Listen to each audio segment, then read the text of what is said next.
Hiya guys, only one United. I'm sorry we're running a bit late. It's my fault. We're still going. We're going to go for it. I just want to thank everyone who's been in the comments and, we're going to get straight to it. Kathryn, thank you for joining us.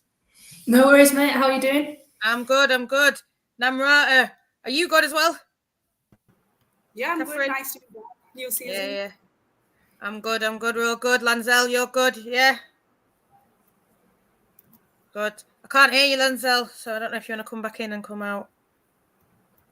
Yeah. Obviously, let's just get into it. Man United, there's a lot of negative talk, but for me as a fan, why I'm seeing it, I think it looks like a good window. Kathryn, from a journalist perspective, what do you think so far of the window and the people brought in and the people that have gone? Yeah, I think the signings that have come in there's reason to be excited about some of them. I think, especially Turlin's the obvious one in terms of the goal scoring. But I think the club have been quite smart in terms of the players they've brought in. I think naturally losing Earps and Zelem, they're big personalities. I actually think that's the biggest loss for those two. I don't think it's necessarily kind of that there's not people to replace them position-wise that potentially may even be better than them. I think it's more the experience that they kind of bring off the pitch as well, which maybe Man United might miss this season. I think Mary Earps is a good choice for captain. Obviously, she's quite young, but she's somebody that'll grow into that role. So while it kind of started pretty negatively, I actually think it's finished quite strong. And I'd say the only thing that I'd be a little bit concerned about is the fact they didn't get another goalkeeper in, because I know they obviously wanted to bring another keeper in, and naturally, if you get an injury or a suspension, you're sort of in a bit of a difficult situation. So I'd say that's the only one where they've maybe kind of let themselves down a little bit. Yeah. I think you were kind to us, Kathryn, as Vic says. And yeah, I do agree. Garcia was a big loss. Definitely people are underestimating that. And I agree with what Sarah's saying. People are underestimating our signings. For me, I'm really excited for Turlin and I'm really excited for Grace. But now you as a fan, you just heard that. You're hearing what I'm saying. How do you feel? Obviously, the comments are sort of agreeing with Kathryn. What do you think? Yeah, I'm really excited about the new signings. I actually think it's like, in terms of the balance, it's probably one of our best transfer windows since we started as a team. Like, I think there's quite a lot of similarities in how kind of like the idea behind the squad is very similar to how Casey Stoney used to recruit teams. Like, you get players who are either from the academy or who are from United fans, and then you kind of give them time to grow together and like gel well. So I think we've kind of gone back to that strategy, and I'm really excited about Turlin. But the thing is, like, it's not just Turlin. If you look at apart from Mallard, I think we signed 5 players. We also have Grace Clinton and Emma Watson who haven't made the debut yet, so it's like 7 new signings effectively. And quite a lot of them already have some experience. So even though they're very young players, a lot of them have a lot of appearances for their clubs across other leagues as well. So I'm really excited. I think it's a nice blend of youth and experience. Let's see how the season goes. Yeah, definitely agree. I do think, people, it's a good balance. Everyone's saying it's that kind of thing. People are saying it's a really good window. First window since Stoney left, where we were smart and sensible and going for, not necessarily going for the names, we're going for what we need. And then, like you say, Gabby feels like a new signing as well. And I mean, Lanzel, you're a fan, you're very passionate, you're outspoken about what you feel. And, seeing these kind of players come in and people talking about balance and people talking positively about it. I mean, how do you feel about the season coming up? Can you see us doing things? I can see us as like that disruptor, maybe. What do you think? No, can't hear you. No, still, no. Oh, it's all right. You're going to type in the chat. He's going to type in the chat, guys. Listen, he's a good lad, though. Yeah. Listen, I do feel that, though, Kathryn. I don't know what you think. I can see us being that disruptor. I don't think we're going to win the league. I think maybe the top 2 is kind of set. But, I mean, people will probably come for me after I say this, but I do feel like Arsenal are kind of that vulnerable team as well.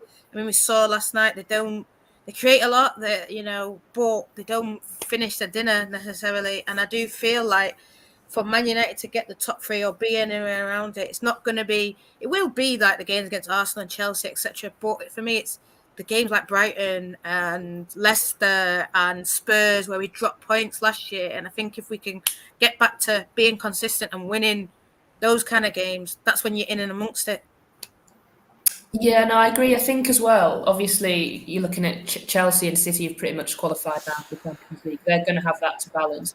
I still think, obviously, Arsenal lost last night. I still think when they're at home, they could probably overturn that and they could also end up having Champions League. And you've got the 3 other clubs that you've got competed with, that top 3, all possibly involved in Champions League group stage. That's a key kind of advantage for United that they don't have it. Well, I know they obviously would like it. Obviously, I know they've got Competition Cup, but that's a competition you can probably rotate in a lot more, which obviously in the Champions League you can't really rotate. So that would be a big plus for United. And I think we saw the season before when they came second, how not having that European football can be a benefit to you in the league. And I think for me, obviously it depends on kind of how the season starts and how obviously Marc, and the team kind of get on with each other. But if I'm a United player and you're kind of seeing all the reports and you're thinking people are almost expecting us to fail before we've kicked a ball, that should really be kind of motivating them, I think. And it's just about kind of how they take that themselves and how it kind of all comes about. Obviously, the team that's put on the pitch will and the tactics and everything like that will go into it as well. But I think. And I don't think you could ever question the players' kind of commitment last season. I don't think that was the problem. So there's a lot of different factors in it, but as I say, I think not having that European football and if the other 3 do could be really key. And I imagine those players playing this season will be really determined to do better than they did last season. Yeah, I mean, I was going to touch on something, but I suppose want to go straight into that now. I'm like, I do agree. It wasn't necessarily the players putting in. I mean, I think all players will put in like an effort. But at times it just felt like we didn't know what the tactics were, or like, I think back to maybe that City game. It was one holding. These kind of things we need to sort of have that smoothed out, maybe. And I know I've sort of want to touch on what Vic says. Happy that we got them in first, so they have been together for a long time. They should be gelled. They should be sort of ready to go, like ready to lay a marker at Old Trafford, in my opinion. How do you feel? Because I feel like we should be winning over 3-0, looking good, and that should be like laying the marker for how our season is going to go. Yeah, I think I agree with Kathryn that I think the players kind of gave it their all. If you remember last season, I think we were actually pretty good in that in those Champions League qualifiers against PSG. Like it was much better than I was expecting. And I think the players were really hyped up for it, and the fact that we didn't make into the group stages, I think that affected them quite a lot. And then we had those injuries, the ACL injuries, and so on. And I think over the course of the season, for me, the biggest problem wasn't really the effort that the players were putting in. It was the fact that we became too predictable. We also I think the football was honestly like really boring. Whenever I felt like if you look at the FA Cup last season, from the first match itself, you got a feeling that the players are really up for it. Like all of them, Mary Earps, Katie Zelem, like all the players who were there, Lucia Garcia, it almost felt like they are manifesting an FA Cup. They're going to give everything. That Chelsea game was like, I didn't expect us to win that game, but it was a brilliant performance. We won that game. We won the FA Cup. So I think at times last season, I saw the players were putting in a lot of effort, and I do feel we were let down by tactics a little bit. The playing style got a bit boring. Uh, this season, the best thing that, as you said, we already have a preseason under our belt. I think all the players, except for Celine Bizet, I think they've had a full preseason. So that is going to be really massively helpful. Last season, we had 4 players who had a full preseason with us, and then they left. And then we got 4 players who hadn't had any games in preseason. So I think the first games are West Ham and Everton, and I think we should be winning those comfortably. It's October that really scares me. I think we have Liverpool, we have Spurs, we have Chelsea, Brighton, and that's going to be like a really testing times. And it's probably a bad thing that we start off with Chelsea. That I think that's the 3rd game. And I'm really worried if we lose badly against them. I think that's probably going to be a very difficult October for us. So yeah, that's kind of how I feel in the start of the season. Yeah, I mean, Kathryn, I mean, it's something that is talked about a lot, isn't it? You know, United fans are, I want to say, we're positive, we're motivated for the season, we're ready to go and support the girls. But, seeing people saying never yawn so much. Last season, it wasn't good football, like whether it was, like you say, the preseason. There's all the reasons why it could have been. But I did see Lanzel say something, we want to see that pattern of play, we want to see that style coming through. And I saw someone else say something about tactics not being the same every week. Can you see that changing? I mean, I know Marc today did say something about 8 different but as fans, we didn't see no 8 different. We just saw the same team week after week, not much changing. Maybe you would change like a fullback, but what do you expect this season? Have you heard anything? Have you, is there going to be a new style of play? What do you know? I suppose you might not know much, but just from what you think. Yeah, I think that's probably the problem United have had. I think over the course of the 2 seasons, like I couldn't really tell you what their style of play is. Like with City, it's obvious because it's very distinctive, and every single team at City play it. And Chelsea sort of similar, and Arsenal kind of similar, and maybe with United, and I think what Marc would say is that like he lost too many of these players last season to kind of be able to fulfill the style and maybe wanted to play in every single game. I actually think, yeah, you want the football to be exciting, but I think there's something to be said for actually just being adaptable and having a style against the teams you should be beating. And the way, like you mentioned, the semi-final against Chelsea, like actually they kind of just set up to frustrate Chelsea. It worked a treat. And that's maybe what they have to kind of do in some of those games. While it might not necessarily be pretty, if you can get the result doing it, I think you kind of say fair play. What's going to be interesting, I think, is how he kind of uses Clinton and Toon together and where he fits them in, and is he going to have? Because one thing, kind of Grace was saying to us that she very much thinks they can play together. She kind of likes to be, when we asked what her favourite position is, she sort of says centre midfield. However, she does like that license to kind of drift maybe out to the wide positions a little bit. But that's kind of what Ella Toon does a little bit. She likes to be in the pockets as well. So fitting both of them in and kind of making sure they, I guess, stick to their roles is going to be possibly, something Marc has to figure out. And also kind of if he has a sitter as well, and how he works. I think the midfield probably the biggest challenge for him and how he works that out. But in terms of the style, yeah, I couldn't really tell you distinctively what it's been over the last 2 seasons, and whether we'll see anything drastically change. I suppose we'll probably have to wait and see. Yeah. I mean, a lot of people are saying 3 at the back, or, there's a lot of talk on socials of United, like you're saying, Grace and Toon should be able to play together. There's no reason why. And I think, they kind of might play in that similar thing, but if Grace plays in the 8, Toon plays further forward. I think also Emma Watson's a player that's going to come back that I think can play as well. I think Lad, Simi, who's going to play there. But I think if they all sort of play, like I think against a West Ham, Lad and Toon will be fantastic. Against a Chelsea, not Lad and Toon, Grace and Toon, fantastic. Run riot. But then against a Chelsea, you have to sit deep. Know that you're not going to maybe have all the possession and soak up a bit and counter. And it's like you're saying, adaptable. Is he adaptable? And that's where I think it's maybe make or break for him. I just want to, suppose, touch on something else, because I've seen this question twice. Kathryn, from your perspective, you think things are getting better behind the scenes yet? I know we heard about and that's what they mentioned to me on the radio about what happened at the start of the season, but it's come out that it's not really portal cabins, it's not portable buildings, but it is kind of, we had to still move, and obviously that's not good. And then it was talked about like what Jim Radcliffe said, but I do feel like Omar and Dan, those are the key kind of pieces in the jigsaw kind of thing to make us be that push to the top. What do you think, I suppose, from your perspective? And I'll touch on them.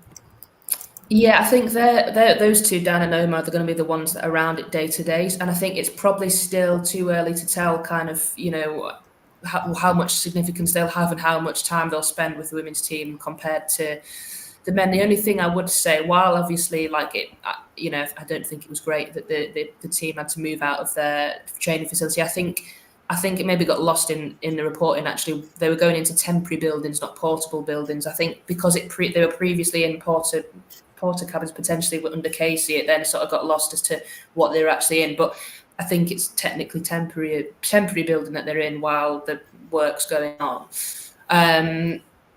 They're actually kind of weirdly closer to the men, I think, somehow, was the kind of what Marc was saying, that they see more of them, which, how much significance that has day to day, I don't know. But if that's kind of where Dan and Omar are going to be based, then potentially they might actually have more contact with them, which I think can only be a good thing. The thing I would say is that both of them have got good records at the clubs they've been at before, and obviously Dan Ashworth's come from the FA previously. So there really kind of isn't an excuse in that sense for it not to improve. I think it's just a case of seeing how it goes, and how much they're actually allowed to dedicate time to it, because that's the other thing. Naturally, their main job is going to be with the men's team, and it's going to be a case of how involved they can be with the women's team. But I would be encouraged by their previous records, and I think it's just a waiting game at the minute to see how it goes. Yeah, Nam, I suppose your perspective, what do you think? Because, you're hearing that Ashworth's meeting with them regularly, having meetings, you're hearing this Project 150, they're going to win the title in 4 years, and, Omar's really big on the board. He's really got links. I think it's like more a club thing. Like, obviously, Jim's comments, the less we say about them, the better, but I do think everyone else, it seems to be a push for it to be one club more so than maybe it was under Glazers. How do you feel as a fan now with what's going on behind the scenes? I think it's been a bit of a mixed reaction. Recruitment has been really good. I think that not just the kind of players, but the fact that we signed them so early on in the window, it's very effective. It's so unlike United. So I think that has been a really big improvement. I think I was really let down by Sir Jim Ratcliffe's comments, but and more so because even though you have people like Dan Ashworth, Umar Barada, but the intent on building a good women's team kind of comes down from the owner. So if he's kind of not there, there's still that doubt whether Dan Ashworth or Omar Barada will have that mandate to be able to like really spend and really make his title challenges. So for me, that is a bit of a negative. I think the way the club has handled preseason in terms of the signings, announcements, in terms of preseason behind closed doors, not posting any videos and everything. It just, and even the Old Trafford game, we know it's not going to be really good attendance. So there's some things which are not that great, but I think those are short-term issues. I think if we are able to continue with the good recruitment that we have, and I think I also see it as a positive that Dan Ashworth coming in, I think he had something to do probably with us training at St. George's Park. So in preseason, because of the facilities issue, I also think if maybe if we went down the route that we were there in 3 years ago, so maybe we could have gone back to the tents, the porter cabins and stuff. But I think the fact that we are training in the old men's gym, that for me is a much better scenario than the women's team gym. So than the tent. So there has been some good things. There's been some really bad things for me, but I think just going forward, it's going to be about the intent. So if that whole Project 150 is there, the fact that we want to win 4 years from now, we saw the interview that Tobin Heath and Kristen Press, they were talking about the 5-year plan we had in the Casey Stoney as well.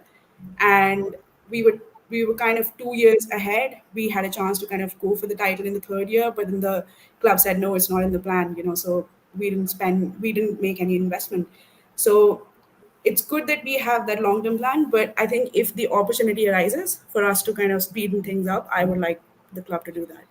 Yeah, and to be honest as well, I know I'm not saying it's this season, but I do think that opportunity is there because I think other teams are, but Chelsea are always Chelsea, but every team's sort of going through that transition, and maybe I mean, I don't want to start slugging off other managers, but maybe other people are maybe not at the level where if we, could get our stuff together, we could be in there, Like I said, I think now's probably the best season while Sonia's sort of bedding in and but Kathryn, I mean, what do you feel as I suppose when you hear them talking about Man United's going to win the league in 4 years?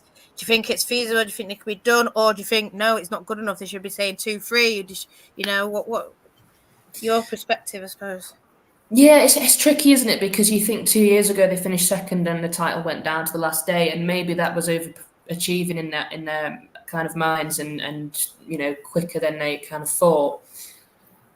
I think 4 years is just quite a long time for a club like United to kind of plan for that. I understand obviously Chelsea have won the last 5, so like pushing them off is going to be difficult. But they've just lost a manager that's been there for 12 years. Now, while I still think they've got an incredibly strong squad, and I don't actually think there'll be necessarily much change from Hayes to Sonia, and I actually think I'd probably still put them as favourites to win the league. I kind of agree with what you're saying in the sense of this could actually be the year to not to expect to win it this year, but to kind of do better than last year and then get closer, try and get back to where they were a couple of years ago. I appreciate that potentially because the squad's changed a little bit. Maybe they kind of feel like they're almost starting again, and that's sort of what Mary Earps obviously said in her statement when she left, that she felt like they were kind of starting again, and she was sort of too old to be in that position where she's waiting for it to kind of get to the point where they're competing for trophies at the top of the league and the Champions League and everything. But I think 4 years, it just feels a little bit too long. Clubs kind of, obviously, they put maybe like a target on there and they think we want to do it quicker than that. But I kind of agree with you. It does sort of feel like maybe, but I don't know. It's hard when Chelsea have won 5 leagues in a row, isn't it? I mean, Lanzel's saying we should be winning it in 2 years, and then 4's that kind of thing where you can judge him. They're saying judges in 4 years. I mean, potentially if the men were, I don't know, but I know it's a sort of different thing. But I think definitely, I mean, I'm seeing a lot of people saying they're expecting 3rd this season. I mean, that's where I definitely want to be. 3rd is a great season. For me, I would also take, I know it's going to sound a bit strange, but I'd take 4th if it was close. Like if it was, 5 points off and we were in a final of a cup and maybe won a cup. I mean, do you think that's negative of me? I mean, Nam, you're a fan. I'll come to Kathryn. What do you think? Do you think no, like 3rd, that's the minimum, or like what I said? I mean, obviously, I think everyone would say that, but do you think no, we just need to win back our 4th again? Like, what do you feel? I think we have to at least try for 3rd. Like, I think 4th is too bad as of now because, I've been watching this team for 5 years. Except for 1 year, we've always come 4th. Well, actually, we came 5th last year. But I do think we are good enough to get top 3. I know that we have a lot of young players. There's going to be a lot of issues with integrating the squad. But, it's not exactly this year. This change has not been this year. Marc Skinner has been making his own signings for the last 2.5 years. And I was checking, this season included, we've made 28. This is 28 players who signed in 2.5 years. So literally every year we have 7-10 new signings.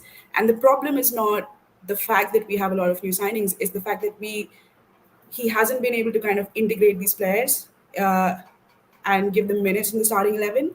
So it's going to be the same issue this year as well. The only difference here is there are a couple of players who were regulars who played every minute available in Mary Earps and Katie Zelem. So now he's kind of he'll be forced to experiment quite a lot. He will be forced to try out different things. I think that is something we should have done in previous seasons. So right now we would have more of an idea what to do with these new players. But yeah, I think 3rd is definitely achievable. I think if Chelsea are looking really strong. City, from pre-season, we thought they're not really looking that great, but they had a brilliant performance against Paris FC in the Champions League. So it's going to come down to Arsenal, and their fans are not very happy with their manager either. So I think third is definitely gettable, and I don't know. It all depends on what the long term plan is, and if the club kind of see if Marc Skinner is really the right person to take the club forward. Because again, he's only there for a 1 year time period. And actually, one of my biggest fears is that if you look at our squad, it's very young. It's very long term focused. Like it's a long term vision. But Mark is on a 1 year contract, so he probably might be looking at short term results so that he can retain his job. So what if these kind of things clash? And yeah, I'm a bit confused, but I think our squad is good enough to get top three. I 100% agree. Don't mind Kathryn as well, and I've spoken to her. She will be back, guys. But yeah, I agree with everything you just said. You know, I've seen James saying finishing above Liverpool is a must course, and you know, I think we should be aiming third. We should be able to get third. It's like what you say, but it is that long term vision, and I do think he will push for third, because that way you can say, you know, I've achieved everything, you know, I've been expected, and you know, this is why I'm the right man. As Lanzel, he needs to show why he's the right man for the job. You know, he's saying he's not going to make excuses. We're not going to hear anything more. And a lot of people saying, you know, we have to see Marc Skinner football. And I mean, really, after being here for 3 years, we should be able to say point blank what style we play. And I'm sort of a bit like Kathryn. I don't know what style we play. I don't know how he's going to set up. Maybe that's a good thing. Maybe that is a good thing. Because not knowing how they're going to set up. If we don't know that, they don't. You know, Kathryn can't say it. Then can other teams say it? So maybe that's the benefit. I do think. You know, you just said about Arsenal. They've not been. I know, like everyone's raving about Mariona, and I think she's a great player. Caldente, but that's what I think Arsenal do. They get these sort of great players, and in a way, Jonas, you can maybe say, you know how he plays a bit more, but he doesn't deliver. You know, they've got all these great players, and you're not seeing delivery. And I feel like even the media is starting to be a bit more harsh on him, because they're really backed. You know, at least Skinner had the whole things like you're saying. You know, came in late, blah blah blah, injuries, this, I'm not being backed. You know, investment.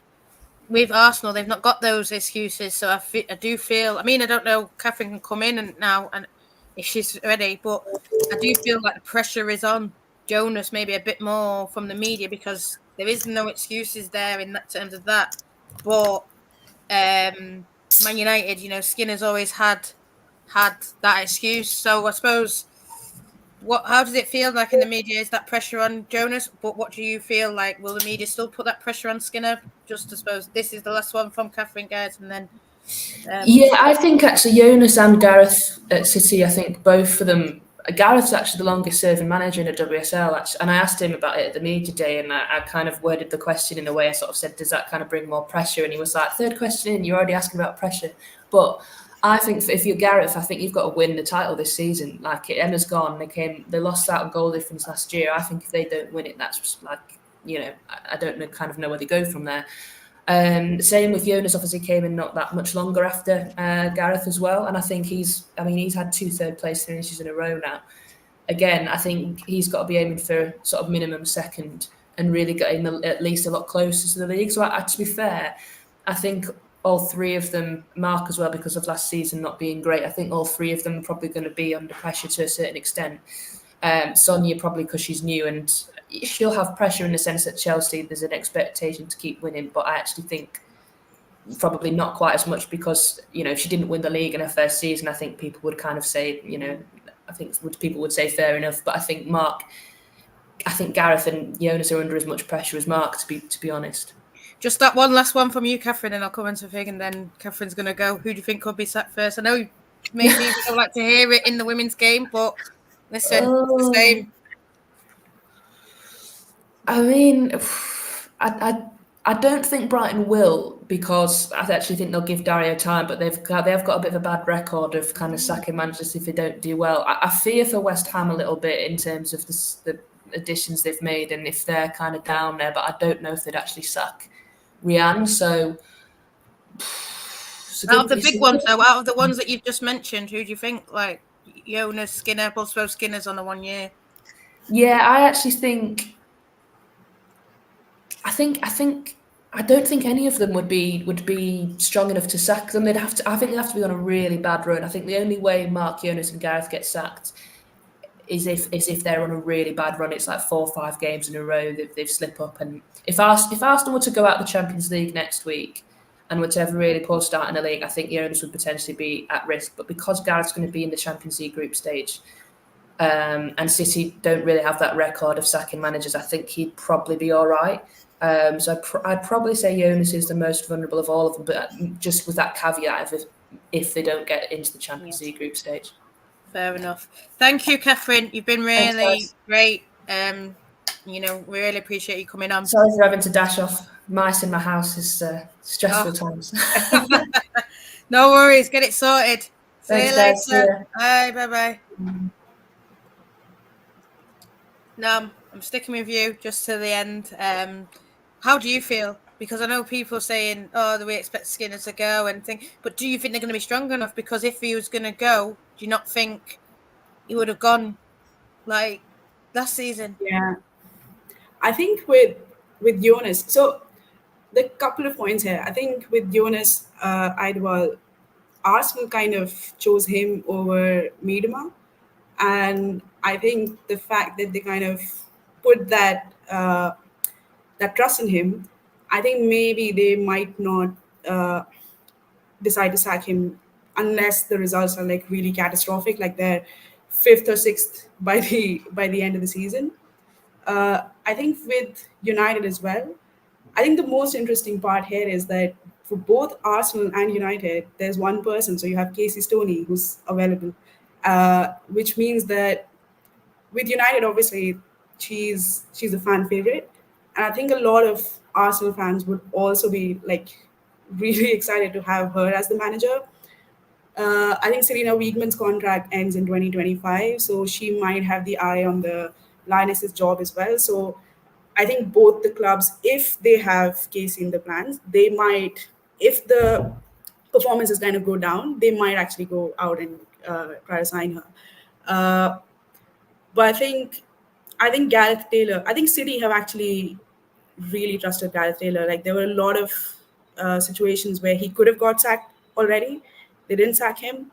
So I think he's relatively safe, at least till the end of the season. Jonas, I think, is kind of, I don't know about him, to be honest. With Skinner, I think the reason we gave him a 1-year contract was because they needed time. We had Matt Johnson who was coming in on 1st of May, so he was an interim for interim replacement for Polly Bancroft. So he needed time to put the recruitment in place, and he's done a pretty good job, right? But I think after this recruitment, if it becomes very clear that we're not moving in the right direction, I actually think we will go for a new manager. So yeah, I think it's going to be Skinner. Although across the league, I think there's going to be another Skinner who will be first, which is Ryan Skinner for West Ham United. But I think there'll be 2 Skinners who will have issues this season. Unfortunately, we're not really talking about across the league. So when Kathryn started talking about Brighton, I thought Brighton.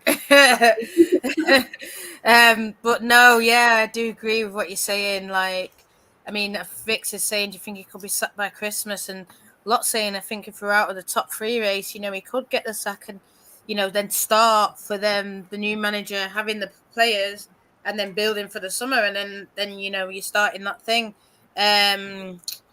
Vix is saying potentially Martin could be available as well, and that's someone that you could bring in straight away, knows the team, knows the club, that kind of thing. With the Casey thing, I mean, I'd be devastated if she went Arsenal. I would see why, but I'd be devastated. But yeah, I do think it is going to be that kind of thing, and I feel like with what's happening, everyone's getting stronger. Lot was saying here about Villa. They've done some good bins. They've put a lot of money in. And who else put a lot of money in? Spurs have obviously done some signings. Leicester got Ruby Mace, but I can't remember who else did a big signing. Leicester's I think Liverpool signed the Canadian. Oh yeah, Olivia Smith. Is her name Olivia Smith? Yeah. So I mean, I saw someone say they've not done a great business. I don't think they have, but that was a big signing, and clubs are putting money down now. When we bought Jace, we were like, oh, we've broke a record, blah blah blah. The year later, Villa are doing it, and that's just Villa. So, I don't think we can say this club, that club. I do think we can a bit. Like, I still do expect us to be beating these teams, but it's not going to be like a walkover where we go, oh, we're Man United, we're going to just beat you because you're Villa kind of thing. And it's something that's always happened. These games are going to be tough. You're going to have to put in the work, put in the tactics, put in the thought, put in the vision, have a plan, make sure it's clear, make sure everyone knows what they're doing. And I don't think we've had that for a while. So, the only thing I think we've got over these clubs is what Vix is saying. They're all new. So we might, it might help Skinner, but I think we'll have some good competition from Spurs because, like, I'm not reading that much into the preseason game where we lost 1-0, but I think overall, if you look at, like they've been, I think they're the only team in WSL to be unbeaten in preseason. I'm not sure if Chelsea was there or not, but like they look good, right? We haven't seen any preseason clips, so we don't know exactly how good we look or how bad we look. But I think it is maybe a little bit concerning that the first really decent team that we faced in preseason, we kind of struggled. And according to Spurs match report, obviously they're going to be biased, but it seemed like Spurs did dominate in first half against our preferred starting 11. So for me, like it's again October, right? You have Chelsea, Spurs, Liverpool. Do we play City? I don't know, but like that October is going to be really difficult for us. So if we can get through that, I think the season will go pretty well. But if we struggle in that time period, I wouldn't be surprised if we wait till Christmas for that to happen. I think the October result. Yeah. Because I think, like you're saying, that October is the point, and I think in the women's game, I know they might give Ten Hag more time or whatever. I don't know, but in a women's game, you lose a match. It's basically you're losing. Yeah. You're losing the title. You're losing the Champions League. You can't be losing a lot of matches or even dropping points. A draw is like a loss in the Women's Super League because it just means you're further behind your rivals. So, I just think someone put something about like all the teams that are new and improved and ones to be looking out for. And I think, Leicester, Liverpool, when we're playing those, here we go, Villa, Brighton, Leicester, Chelsea will all be different, and they will. And I think they're all going to be improved. And like you say, Spurs, you know how they play, you know what they're doing. It's a year longer now. They've, I suppose, got a bit of advantage over, say, a Leicester and the Villa because they've had Robert in for a while. Now he knows what he's doing. They know the style. More people are buying into it. Whereas I think there's still that scepticism over Marc. But I don't know. I mean, Lanzel saying here, first 7 matches, West Ham, Everton, Pool, Chelsea, Tottenham, Brighton, Arsenal. Needs to have at least 5 wins out of that. So yeah, I'd say Everton, West Ham, Pool, Tottenham, and Brighton. Yeah, and then I think the Chelsea and the Arsenal. I mean, I know it's Arsenal's at home, so you're expecting at least a point minimum. Chelsea, if you can get a point, we'll be really happy with that. I agree with what. So I'm really bad at names, but yeah, there aren't enough games. Needs to increase. Graham here saying 14 to 16 teams. We do need that. I totally agree, Graham. Yeah, I mean, lots here saying they're well run, but the record and the turnover isn't good. I suppose, what do you feel about what Lanzel said here? You expect 5 wins out of that. That's minimum, isn't it? Surely. Yeah. First, I think we'll struggle against Arsenal. So basically, what he's saying is, except for Chelsea and Arsenal, we should be winning all the games. Yeah. I think if we win against Liverpool in the cup, that most likely means we will be progressing to knockouts. because City, they have qualified for the Champions League group stages, so they will not be in our group, thankfully. So I think the Liverpool game is really important for me. I do think Brighton will be good, but I think just because of the signings that they have made, people are kind of like, oh, they are a top four contender. Uh, Again, I think they will probably struggle a little bit. They might be mid-table, but I don't kind of see them that strong.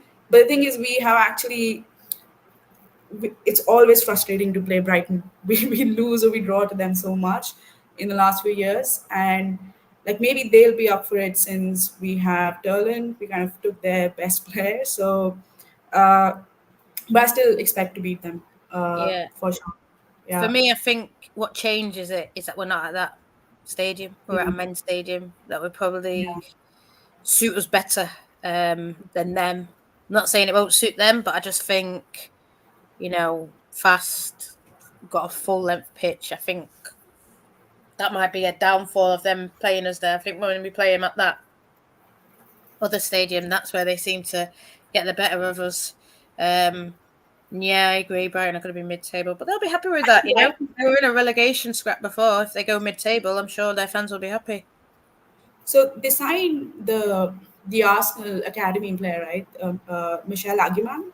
Yeah, I think she, if she explodes, like I think she's a very very good player, and if she kind of explodes, we'll have to, like, she's very fast, she's rapid, and so if she plays against us, and by that point in time they'll have given her minutes, so she might be a bit more ready. So I can see them like scoring a few goals, maybe one or two goals against us in the counter, but then I would expect Erling to score a hat trick. I expect Erling to score a hat trick in every game. I literally wouldn't be surprised if she gets a hat trick against West Ham. Like, she wants to play at Old Trafford, so I think she'll be up for it. yeah. I mean, I put something out. I'm just going to come back to Lanzel, but I put something into the universe. I can see Turner getting.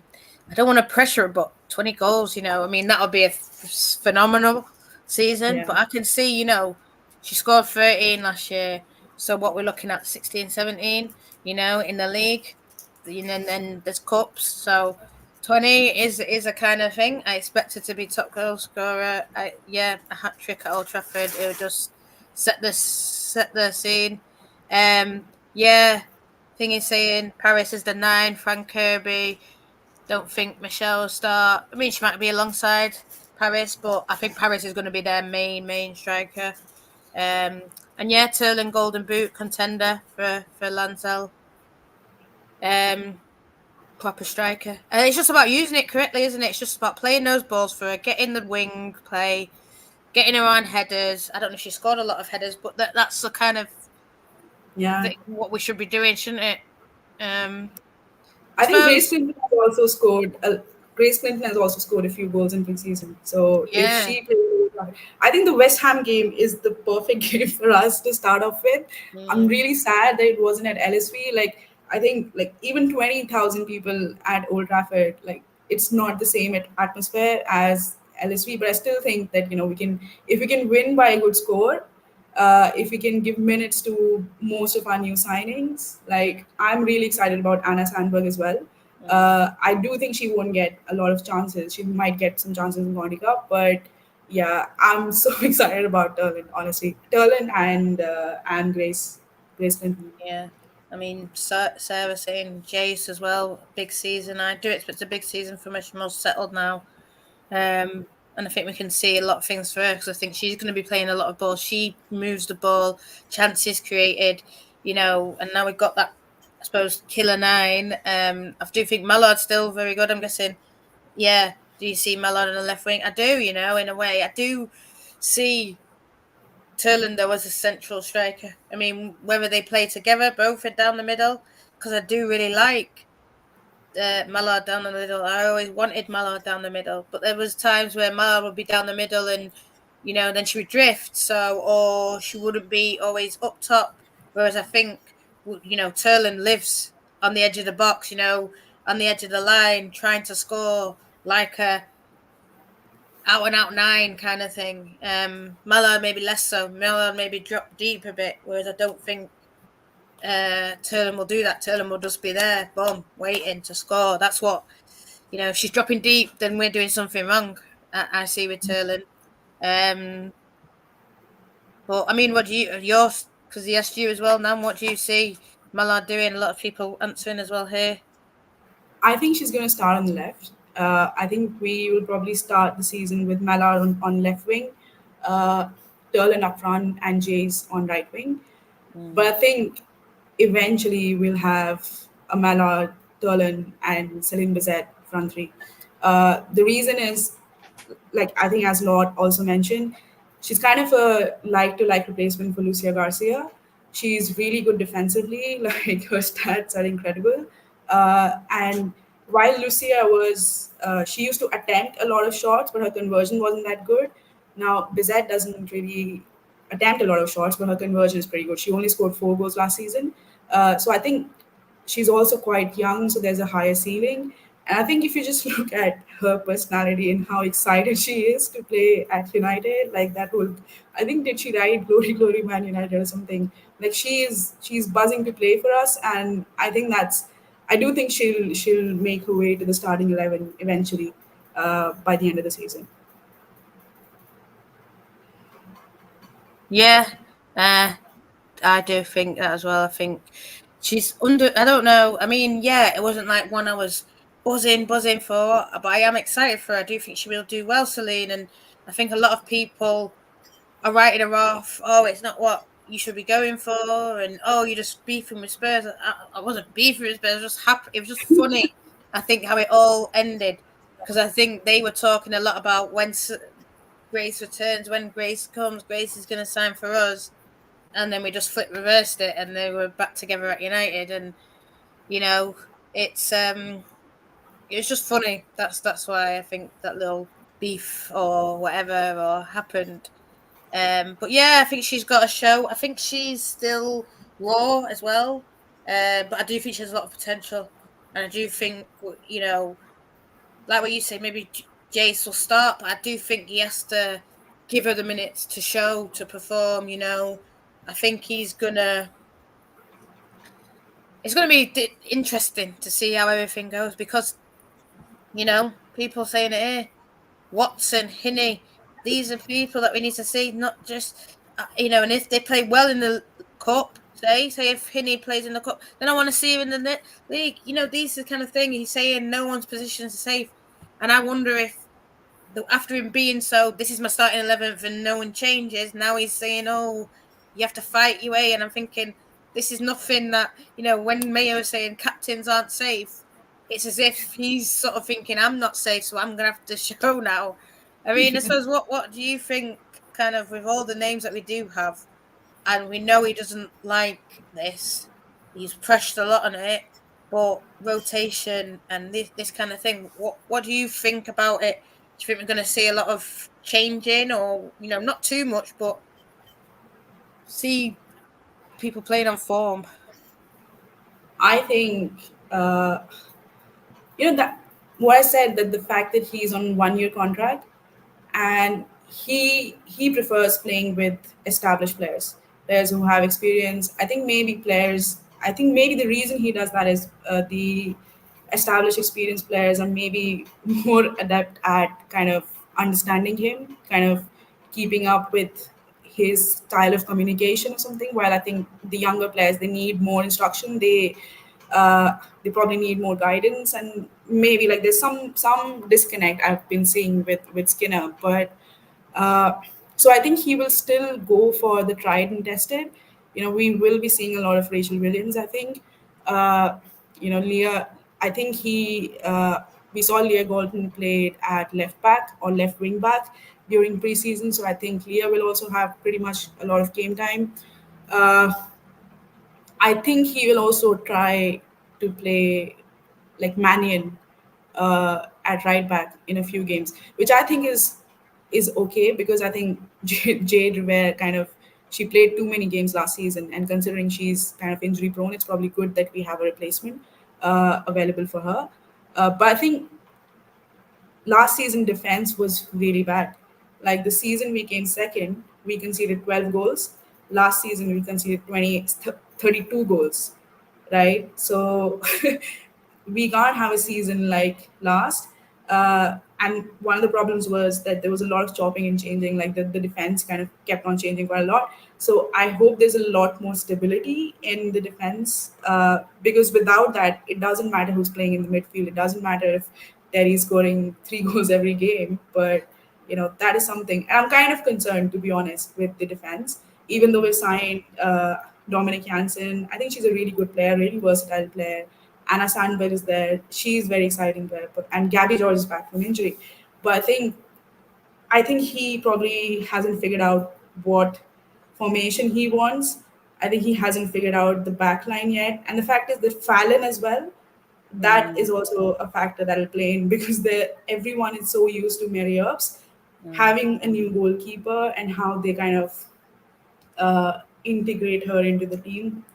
So I'm a little bit concerned about defense, but yeah, I would like a bit more stability in that area and maybe a bit more experimentation in the midfield areas. Yeah, I would. I mean, this is a question I know people might get upset, and I love Mill, but I do think he's going to start Dom. I think the way that he's talked about Dom, Vicky saying, didn't spot her in the Spurs game, and I'm not saying that's why we conceded, of course not, but, I do think Dom has been a mainstay, and, like you said about May might not even start, but Listen, May I starting? and Maya's I going to start don't. at Old Trafford as the captain. Of course, she's going Yeah, to lead them yeah. out. But I think it's going to be weird. I don't know. Millie is so key for us, and Millie's played Yeah. all. And Millie's been up and down, and I do think Millie's still going to be key. I don't think he's going to just push Millie away. But Dom has leadership, personality, and yeah, I do think like a Chelsea game and all that kind of stuff when we're going to need it. That's when we're going to want to see the best of Dom, and it's good to probably have it with a young keeper, etc., etc. Someone here saying Maynard and we'll start with him all season, maybe, but that's less. I don't know. It's weird. Millie at DM, maybe even Maya at DM. We saw Maya push forward a lot. I don't know. It's weird. It's weird. I don't want to see Lisa at DM. I don't think she suits that role. I think you've got Simi, you got Lad. You could do a centre back there. For me, Dom has scored some good free kicks, and we know she takes penalties. So there you go. Yeah. Nam, I know people are messaging still, but is there anything that I suppose from this you want to get out there that you're feeling about just at the start, like the preview, what you expect for the season? Just any of your thoughts at the minute? I think. Listen, I have to. I think I kind of feel like there's a lot of sort of negativity around United right now. And it seems like it's only the United fans who are sort of excited about the season because of the transfer window. Like everyone else seems to think that the transfer window wasn't that great. I think for me, I want us to win the league. That's probably not going to happen, but I think top three is definitely there for the taking. And uh, even if that doesn't happen, honestly, if we play exciting football again, I'll be okay. Like I cannot have another season like we had. Like I've literally, I think back to last season, except for the Chelsea game in the FA Cup, except for the FA Cup final, I can't actually remember any other game. Like there were no highlights. There were just constant 3-1 losses. And it's not just the results, but we have such an exciting squad. So I want players to be given the chances, and I want to see exciting football.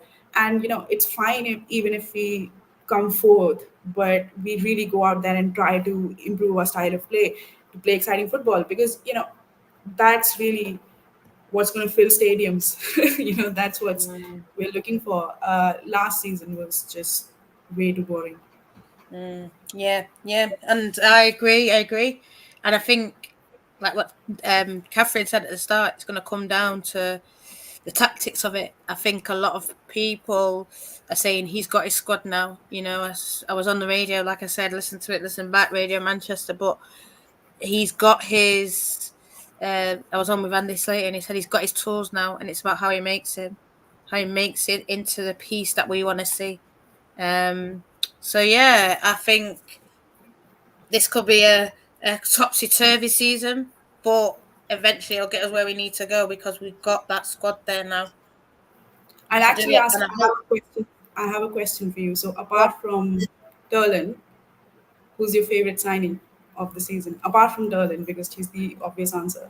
Well, I just been told Grace, but Grace isn't a signing because we've already had her. But Simi or Sandberg, I'd go for Simi just because I don't know, but I do love Sandberg. It's Simi or Sandberg. That's how close I am. Yeah, listen, people, Vix is saying Sandberg. You know, Celine. Someone in the Guardian pod, listen, that's not going to happen. And listen, I agree with what Kathryn says. If we are like that, if we're not, I agree with you, lot. If we're not in the top 3, if we're not challenging, you know, even if we're 5th at Christmas, but we're 2 points behind 3rd or something like that, you know, you could take that. But if we're not there, and I think they have to be ruthless with it because the league is so short, you can't sort of wait 3 months, blah, blah, blah. Simi, people are saying. Sandberg is on a vibes, on a 2.0. Listen, Jade's on a 2.0. But listen, no, it is going to be exciting. I want to just thank everyone for watching who's like putting a likes or comments. A lot of people don't have faith in him. Yeah, someone's a Liverpool fan. And I'm guessing you're sending me all these Simi Sandberg, this one. So I'm guessing everyone's favourite is Turlin then. Who's your favourite? Is it just Turlin? I don't know about favorite, but I'm most excited about Turlin. Apart from her, I would say, Sandberg. I've watched too many videos of her, right? Like those goals that she scores from her left foot, like brilliant. Like some of her clips are really good, and you know she's a bit of a vibe. Yeah, everyone's saying Turlin, of course. I think it's just because as well. It's not because we don't love them all. Before anyone says anything, it's also because we're Norway FC. Norway FC. Everyone loves Norway. It's definitely because of Norway FC, but it's because of everyone loves a striker. You can't not love a striker. Someone who puts the ball in the back of the net is going to be everyone's favourite. So you know, like I said, we want. You want to put that pressure on it, but you know, 16 goals. I'll be sorry for swearing, but I'll be absolutely delighted. Listen, I just want to say, Norway FC all day, every day. We love it. Thank you, everyone, on the video. I love you all. Listen, might come back, might start doing it a bit more regularly. With if we want, you know, just to always check in on how we're feeling. You know, I'm going away for a bit, but yeah, we'll have to do it again. You know, see where we're up to in that October period where you said it's going to be tough. Let's see where we're up to in the middle of October. 22nd October, yes. 22nd October. Watch out. Yeah. Oh, you're coming then? No. I have a wish for my birthday. Yeah. Okay. No worries, guys. Thank you lot. Thank you everyone for watching. I appreciate it. See you soon. Thank you. Bye.